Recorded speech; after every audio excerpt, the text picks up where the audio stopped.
The Walter Camp Coach of the Year Award is sponsored by the Charter Oak Insurance and Financial Services Company. Please welcome their Chief Executive Officer, Peter Novak, to present the honor for 2016. We're in good shape. The Packers don't play till tomorrow. This is the first Saturday in a long time, man.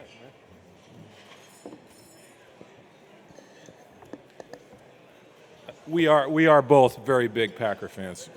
So, the Walter Camp Coach of the Year for 2016 has been involved in the game of football his whole life. Mike MacIntyre is the son of the late George MacIntyre, who coached a number of programs between 1964 and 1999, including the head coaching stints at the University of Tennessee at Martin and Vanderbilt. For Mike, the apple doesn't fall far from the tree. He played free safety at Vanderbilt for his dad, and when his dad left the Commodores, Mike transferred to Georgia Tech, earning his bachelor's in business management.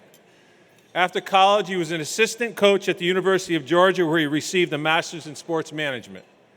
From Georgia, Mike moved on to assistant coaching positions at Davidson, UT Martin, Temple, Ole Miss, where he recruited and coached the All-American linebacker Patrick Willis.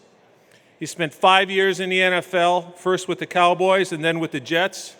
He returned to the college ranks in 2008 after joining the staff at Duke, where he was awarded the American Football Coaches Association Assistant Coach of the Year. Mike was hired at his first head coaching position at San Jose State in 2010, where he took the Spartans from a 1-12 team to a 10-2 team in just 3 years.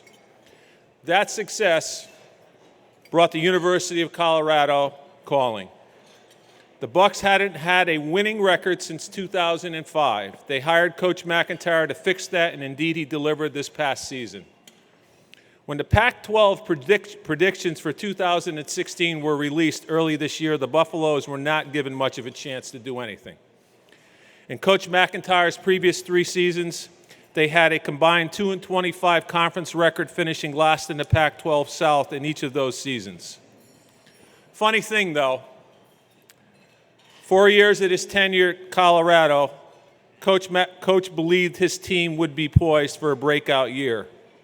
No stranger to rebuilding programs, he felt he had plenty of ammunition to support his belief. He had his kids for 4 years that he recruited. They were upperclassmen with plenty of experience, and they were hungry. It didn't take long for the Buffs to make a statement. They won 4 of their first 6 games, losing only to Michigan and USC, and then winning the final 6 regular season games over the likes of Arizona State, Stanford, UCLA, Arizona, Washington State, Utah, earning the right to battle the University of Washington, losing to the 4th-ranked Huskies in the Pac-12 championship and finishing the regular season with a 10-3 record, in what is considered one of the greatest turnarounds in college football history. Colorado was just the 9th Power 5 team since 1972 to win 10 or more games after finishing the previous season with 4 or fewer victories. As a result, they were selected to play in the Alamo Bowl in San Antonio against Oklahoma State, bowing to the 13th-ranked Cowboys. It was Colorado's first bowl appearance since '07.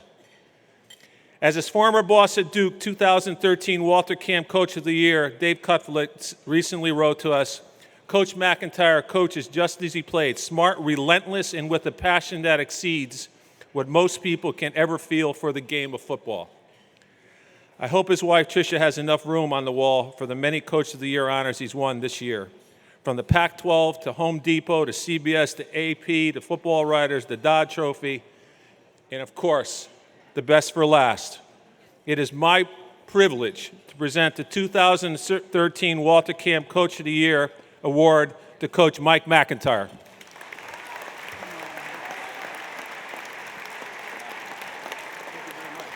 you, and it's an honor to be here.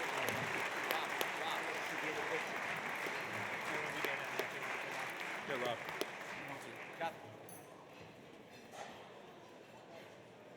Thanks. Thank you. Good luck, Coach. Great talk. Great meeting.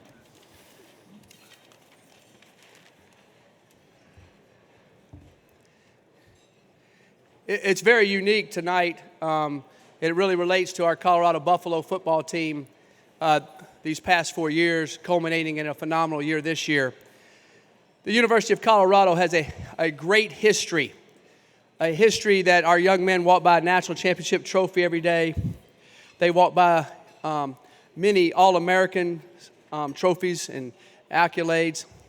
They walk by a Heisman Trophy every day.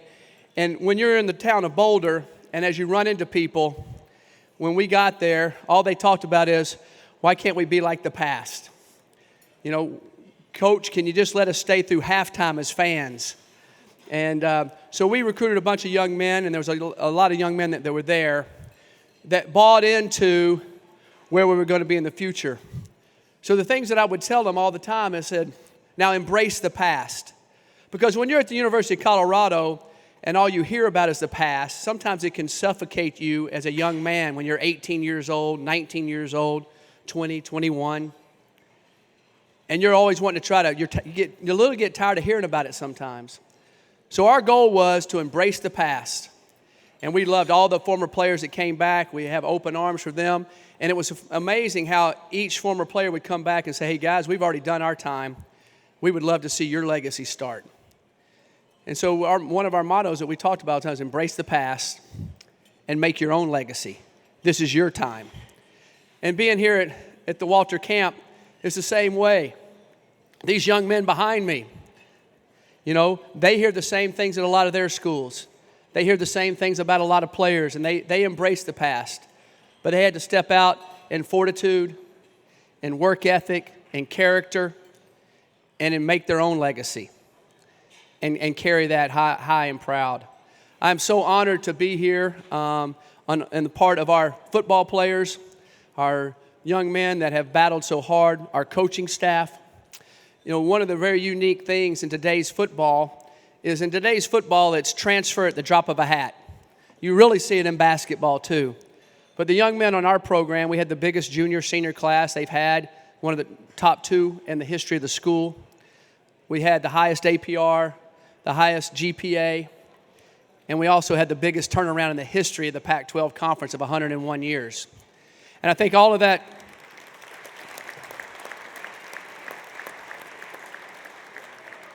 I know that all that goes hand in hand. And we truly tell them all the time, the more you develop as a person, the better player you'll be. You can be a good player for a while, but if you don't keep developing yourself as a person, it'll catch you. And it'll steal your dream of football.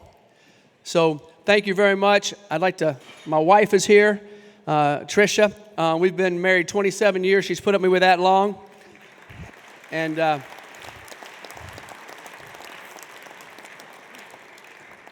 you know, the thing was, you know, when I was a young kid, I was 13 and I spotted her in junior high. And I tried to get her to go out with me. She wouldn't do it. So finally in high school, I asked her out 3 times in 3 weeks. She turned me down all 3 times. So the 4th week I said, I'm going again. And she finally went out with me. So I guess I got the lucky end of that stick for sure. But it was that kind of showed you the persistence I have. So thank you for everything that Walter Camp stands for. We thank you for the history and what it means to our game. Football has been my life. I grew up as a football coach. I went to football games 9 months before I was born, and it's always been part of what we do. Really appreciate all the hospitality this week. It's been awesome, and I am so honored to put this on my wall at our office and at my house, and really appreciate it. Thank you very much.